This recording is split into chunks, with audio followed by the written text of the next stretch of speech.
वक्रतुंड महाकाय सूर्यकोटि समप्रभ निर्विघ्नं कुरु मे देव सर्वकार्येषु सर्वदा अखण्डमण्डलाकारं व्याप्तं येन चराचरं तत्पदं दर्शितं येन तस्मै श्री गुरुवे नमः तस्मै श्री कल्याणमये नमोस्तुते व्यासविशालबुद्धे फुल्लारविन्दायतपत्रनेत्रे येन त्वया भारततेजपूर्णं प्रज्वालितो ज्ञानमयप्रदीपः सच्चिदानन्दरूपाय विश्वोत्पत्त्यादिहेतवे तापत्रय विनाशाय श्रीकृष्णाय वयं श्रीकृष्ण गोविन्द हरे मुरारे हे नाथ नारायण वासुदेव श्रीकृष्ण गोविन्द हरे मुरारे हे नाथ नारायण वासुदेव हे नाथ नारायण वासुदेव हे नाथ नारायण वासुदेव हे नाथ नारायण वासुदेव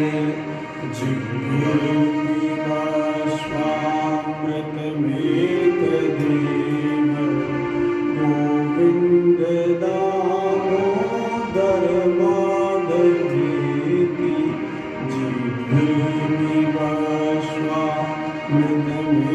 जिह्वामृतमेतदेव गोविन्द दामोदर माधवेति श्रीकृष्ण गोविन्द हरे मुरारे हे नाथ नारायण वासुदेव श्रीकृष्ण विष्णु मधुकेटभारे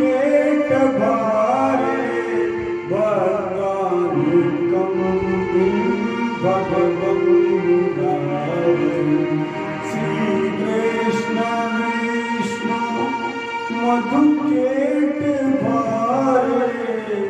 भक्तानुकं भगवन् मुरारे ध्यायस्व मां केशवलोकनाथं गोविन्द दामोदर माधवेति ध्यायस्व मां केशवलोकनाथं गोविन्द दामोदर श्रीकृष्ण गोविन्द हरे मुरारे हे नाथ नारायण वासुदेव। ओ मेरी जीव उस अमृत रस का पान कर जिसका नाम गोविंद है, जिसका नाम दामोदर है, जिसका नाम माधव है। जिह्वे विवस्वामृतमेतदेव गोविंद दामोदर माधवेति श्री कृष्ण गोविंद हरे मुरारे हे नाथ नारायण वासुदेव। उस नारायण तत्व का ध्यान कर जो वासुदेव और देवकी के घर कृष्ण रूप में, उस गोविंद का ध्यान कर जिसने गायों के द्वारा अभिषेक किए जाने पर गिरिराज धर्म की लीला के पश्चात गायों के इंद्र गोविंद की उपाधि धारण की श्री कृष्ण गोविंद हरे मुर नामक राक्षस का वध करने वाले उसे कृष्ण चंद्र मर्यादा की खान का ध्यान मन को एकाग्र कर श्री कृष्ण विष्णु मधु के पिपाए भक्तानुकंपिन भगवन मुरारे त्रायश्वर माम केशव लोकनाथन गोविंद दामोदर दरबार। उस गोविंद का ध्यान करो, उस माधव का ध्यान करो और मन को वापस उस गोविंद की वांगमयी मूर्ति श्रीमद् भागवत के अंदर रमण करने के लिए तैयार करो। ये बहुत अनुपम ग्रंथ है, तभी तो इसमें कहा गया वासुदेव परम ज्ञानम वासुदेव परम तप। ज्ञान की सारी सीमाओं से परे वो वासुदेव तप की सारी सीमाओं से परे वो वासुदेव तत्व, यज्ञ की सारी सीमाओं से परे वो वासुदेव वासुदेव पराज्ञा वासुदेव पराक्रिया सारी क्रियाओं से परे वो वासुदेव।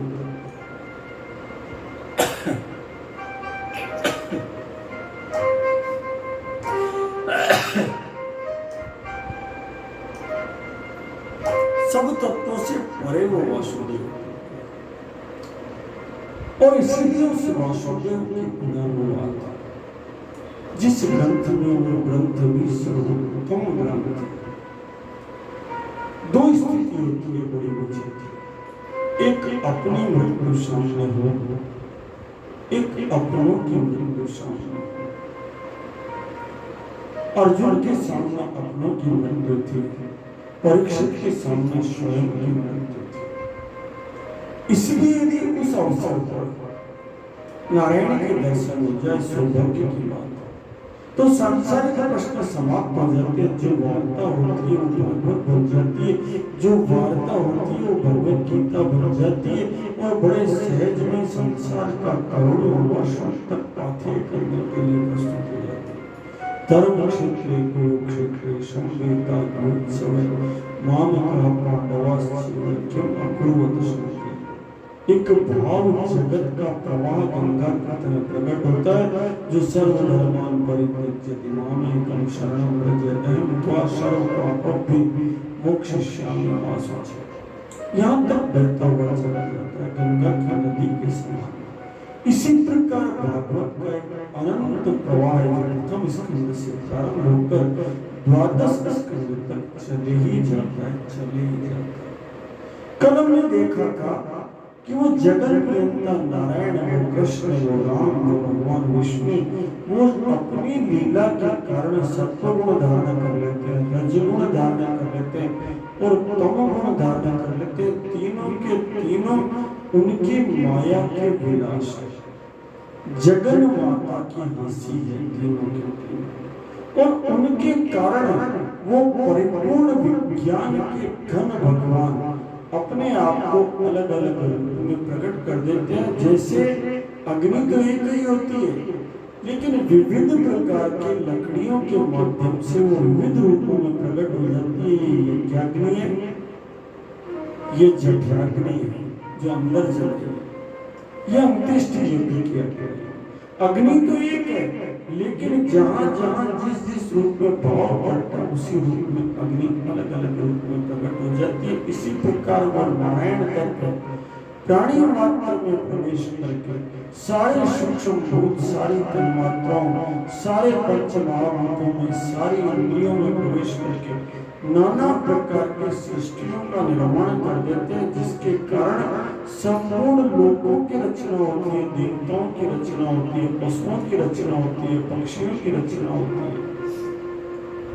सबके सब नारायण की विभूतियां बनकर प्रकट हो जाते हैं, उसके अंश बनकर उस निराकार का साकार रूप बनकर प्रकट हो जाते हैं। सृष्टि के आदि में भगवान ने जब लोकों के निर्माण की इच्छा की तो उस समय अनायास नाभि सरोवर में कमल पुष्प प्रकट हुआ और उस कमल पुष्प से प्रजापति ब्रह्मा का और ब्रह्मा के निर्माण से विराट पुरुष प्रकट हुए। योगी लोग जिसे दिव्य दृष्टि से विराट पुरुष को देखते हैं उसमें हजारों शीश, हजारों कान, हजारों आंखें, हजारों नासिकाएं, पद पाताल, शीश, अजधामा, अपर भूख, अंग अंग विश्रामा, नाभि घ्राण अश्विनी, अद्भुत रूप विराट पुरुष। वह विराट पुरुष अवतारों का अक्षय कोश माना गया और उसी विराट पुरुष से अनेक अनेक अवतार, जिसने भी नारायण का काम संपन्न किया है वो नारायण का अवतार। उनमें से कुछ प्रधान अवतार है जिनका भागवत वर्णन करती कहती है सुनो 24 अवतार ऐसे हुए जो इन असंख्य अवतारों में से प्रधान अवतार माने जा सकते। सदैव प्रथमं देव कुमारं सर्गमास्थिते। भगवान जगन नारायण ने कुमार सर्ग में पहला अवतार लिया सनक सनंदन सनातन और सनत कुमार के रूप में नैष्ठिक ब्रह्मचर्य का पालन किया और संसार के कल्याण का मार्ग प्रशस्त किया। उसके पश्चात द्वितीयं तु भवायासे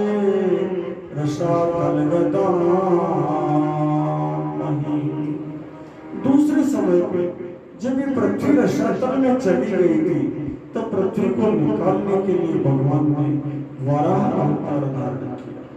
उसके बाद तीसरा अवतार भगवान ने ऋषियों की सृष्टि में लिया और नारद भगवान के रूप में उन्होंने अपने आप को अवतरित किया, शाश्वत तंत्र का आविष्कार किया जिसे नारद पांचरात्र भी कहा जाता है, उपदेश दिया और निरंतर भगवान का कीर्तन करते हुए लोक कल्याण का मार्ग प्रशस्त किया। उसके पश्चात भगवान ने धर्म मूर्ति, धर्म पत्नी मूर्ति के गर्भ से नर और नारायण के रूप में चौथा अवतार किया। उसके पश्चात भगवान ने पांचवें अवतार में अपने आप को सांख्य योग के प्रणेता भगवान कपिल के रूप में अवतार किया। उसके पश्चात उन्होंने अनुसैया द्वारा वर मांगने पर अत्रि की संतान दत्तात्रेय के रूप में अपने आप को प्रकट किया। फिर भगवान ने अवतार लिया रुचि प्रजापति के यहाँ उनकी धर्म पत्नी आकृति के गर्भ से उन्होंने यज्ञ नारायण भगवान के रूप में अवतार लिया। ये प्रधान प्रधान कथाएं इनका विस्तार पूर्वक वर्णन जब प्रसंग आएगा तब किया जाएगा। उसके बाद भगवान ने अष्टम अवतार लिया नाभि की पत्नी मेरु देवी के गर्भ से भगवान आदिनाथ के रूप में ऋषभ देव के रूप में अवतार लिया। एक नवीन परंपरा जिन परंपरा को स्थापित किया। उसके पश्चात सब लोगों के पुकार करने पर ऋषियों की प्रार्थना करने पर इस धरती को एक नया नाम देने वाले महाराजा पृथु के रूप में अवतार लिया जिनके सत्कर्मों के कारण उसके पश्चात यह धरती पृथ्वी के नाम से जानी गई। उसके पश्चात जब ये सारी की सारी धरती अवांडव समुद्र में डूब गई थी तब इस धरती की रक्षा करने के लिए भगवान ने मत्स्य अवतार लिया और मत्स्य अवतार के रूप में दशम अवतार भगवान का बड़ा प्रसिद्ध अवतार हुआ जिसमें उन्होंने वेद भगवान की रक्षा की, अगले मनवंतर के अधिपति वैवस्वत मनु की रक्षा की। उसके बाद भगवान ने जब देवता और दानव सारे मिलकर उद्योग करने लगे तब कच्छप अवतार लिया, कमठ की पीठ दी जिससे समुद्र मंथन हो सके और उस कच्छप अवतार का मंदराचल पर्वत को अपनी पीठ पर धारण किया जिससे समुद्र मंथन का उद्योग संपन्न हुआ। उसके बाद समुद्र मंथन के समय ही भगवान ने अमृत घट पंचगव्य पंचामृत लेकर धन्वंतरी अवतार लिया। आयुर्वेद के जनक धन्वंतरी का अवतार लिया और भगवान ने क्या किया, वो जो अमृत था उससे अमृत का पान देवताओं को किया और दानवों को कुछ नहीं दिया। उसके बाद भगवान ने 14वां अवतार नरसिंह अवतार लिया एक ऐसा अवतार जिसने सिद्ध कर दिया कि नारायण सर्वत्र व्याप्त है, कोई पुकारने वाला चाहिए वो खंबे में भी प्रकट हो जाता है। काढ़ कृपान कहूँ पितु काल कराल बिलोक न मांगे, राम कहाँ सब ठाऊं खंभ में, हाँ सुने हाँ लगे हरि जागे। बैरी बिदारी भय विकरारी, रहे प्रहलाद के अनुरागे, तुलसी प्रीति प्रतीति बड़ी तब ते सब पावन पूजन लागे। सबने पत्थर की पूजा चालू कर दी, पत्थर में जगत नारायण को मान लिया। जब खंबे में से नरसिंह को प्रकट होते हुए देखा, ले लिए श्री कृष्ण समग्र वदने जलते तेजो विरागे, जगतम समग्रम वासस्त्र उग्राय प्रतपन्ति विष्णु, आख्याहि मे को भगवान परम उग्र अवतार था। उसके बाद 15वें अवतार में भगवान ने वामन के रूप में अवतार लिया, राजा बलि के दरबार में गए और वहां पर केवल 3 पैर धरती को दान मांग लिया। 16वें अवतार में उन्होंने परशुराम अवतार लिया और गौ रक्षा के लिए इतना बड़ा अभियान चलाया कि गाय के हरण करने वाले शस्त्रार्जुन रथी को उन्होंने कुल समेत श्रृंगार के लिए और इसीलिए पूजा मंडप में ये जो परशुराम विराजमान है, एक तरफ हनुमान जी महाराज, एक तरफ परशुराम जी महाराज, दोनों के गले में जने हुए, दोनों के गले में अस्त्र है, दोनों एक गदा लिए हुए, एक बंसा लिए हुए। अग्रश चतुरो वेदा सहस्रंधन पृष्ठत है, हाथ वज्र और ध्वजा विराजे, कांधे मूज जनेऊ सजे, घोर शरीर भृगु बलबाजा, बाल विशाल त्रिपुंड विराजा। अद्भुत स्वरूप है हमारा, स्वरूप वैसा ही होना चाहिए।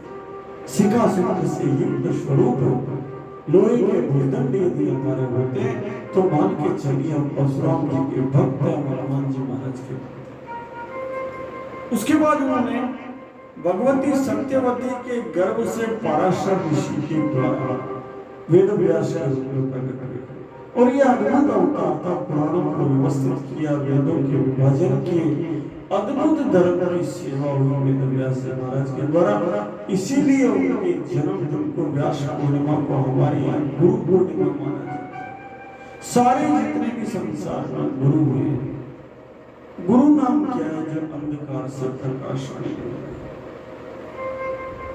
आधुनिक शिक्षा पद्धति में और भारत की शिक्षा पद्धति में थोड़ा सा, आधुनिक शिक्षा पद्धति में creating situation in which learner takes place. Teacher का काम क्या है? ऐसी परिस्थितियां पैदा करना जिसके मध्य में सीखना हो सके। दूसरा तरीका क्या है? Education means desirable change in human behaviour. बच्चों के हृदय में, मानव के व्यवहार में इच्छित परिवर्तन किया जाना शिक्षा। इच्छित परिवर्तन सकारात्मक भी हो सकता है, इच्छित परिवर्तन नकारात्मक भी हो सकता है। Change in knowledge, change in skill and change in attitude. Knowledge change करना, स्किल चेंज करना, कार्य करने की कुशलता चेंज करना, और ये कार्य किया जाना चाहिए, दृष्टिकोण बनाना। जैसे जिंक फास्फाइड बना दिया लेकिन कोई खिलाना ही नहीं चाहिए तो ये चूहा तो मर जाएगा, तो उसे सिखाया जाना there is no sin to kill the rats. चूहे को मारने में कोई पाप नहीं है क्योंकि वो हमारा अनाज नष्ट करता है। शिक्षा हमारे यहाँ शिक्षा गुरु तत्व से मिलती थी, और गुरु तत्व कौन है? प्रत्येक बालक का पहला गुरु उसकी माता होती है। बच्चा जब गर्भ में आता है तभी से जैसे माँ सिखाती है बच्चा सीखता जाता है। इसलिए हमारे यहाँ पंचम व्रत में कहते हैं कि मातृशक्ति को बच्चा गर्भ धारण करते स्नान करना चाहिए, नियमित बाल खुले नहीं रखने चाहिए, भगवान का पूजन करनी चाहिए, समय में भोजन करना चाहिए, अनेक अनेक मर्यादा द्वारा साक्षर मंत्र का जाप करना चाहिए, अनेक मर्यादाएं। वो इसलिए कि गर्भ में बैठा शिशु ये सब सीखता है जैसे कि अभिमन्यु ने सीखा। जन्मते ही बच्चा माँ से बहुत कुछ सीखता है। थोड़ा बड़ा होता है तो पिता से अंगुली पकड़कर चलना सीखता है, संस्कार सीखता है, कुल परंपरा को सीखता है, दादा से सीखता है, दादी से सीखता है, नाना से सीखता है, नानी से सीखता है। इसलिए ये सब गुरु है। और इसीलिए हमारे शास्त्रों में कहा गया है मातृ देवो भव पितृ देवो भव। तो भागवत की व्यास पूर्णिमा का सार है कि हम नित्य देवों के चरण वंदन करें। ये भागवत का ज्ञान है।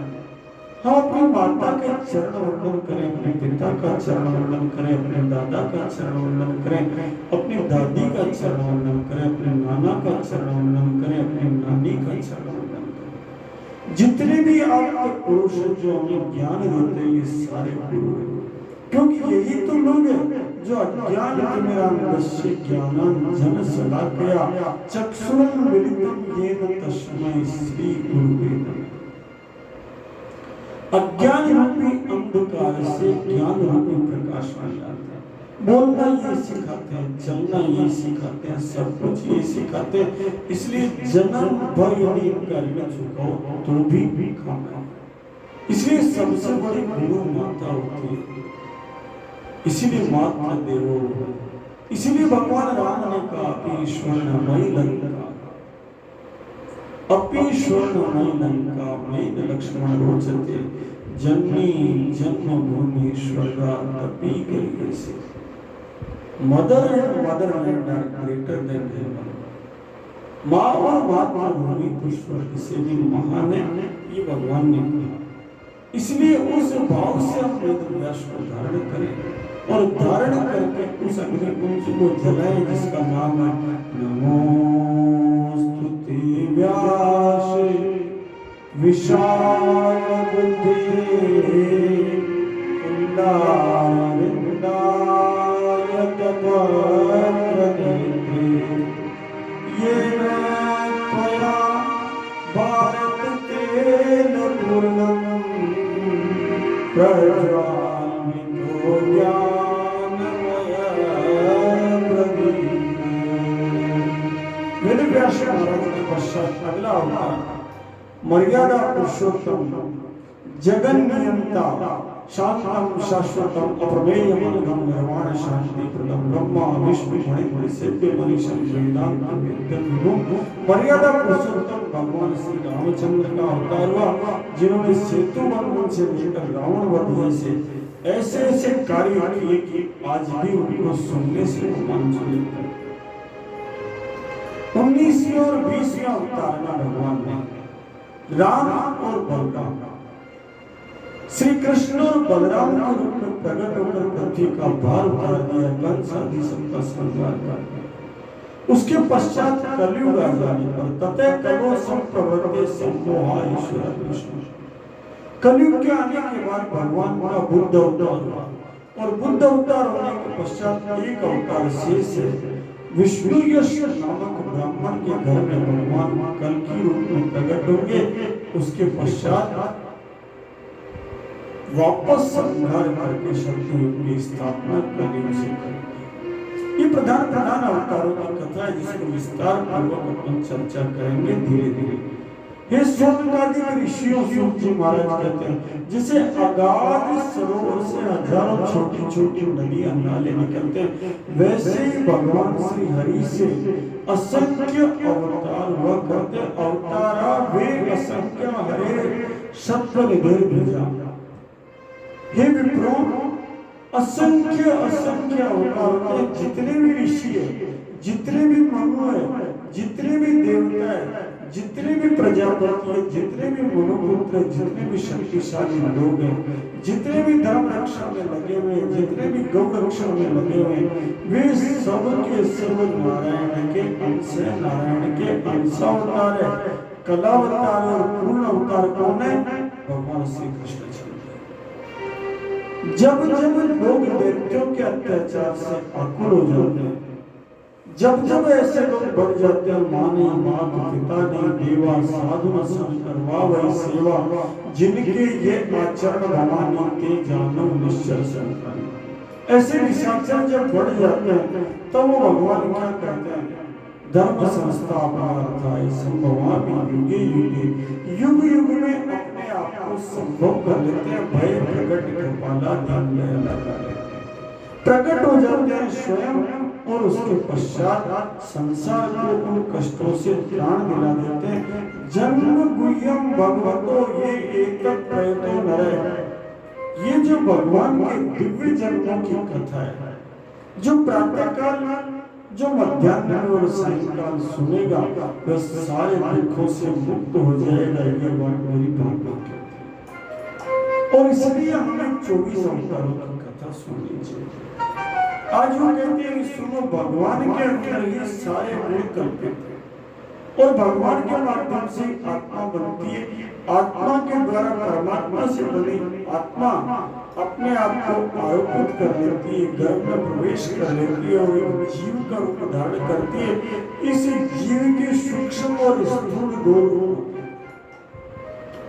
जब वो जीवात्मा आत्मा से जीव के संबंध युक्त पिंड जीवात्मा, चैतन्य पिंड, ब्रह्म युक्त ब्रह्मांड, जड़ांड नहीं, चैतन्य पिंड जो जीवात्मा है, जब स्थूल शरीर धारण करती है तो हम कहते हैं जन्म हो गया, और स्थूल से सूक्ष्म में जब विलय हो जाती है, सूक्ष्म शरीर धारण करते हैं तो हम कहते हैं आज राम नाम सत्य है, हो गया।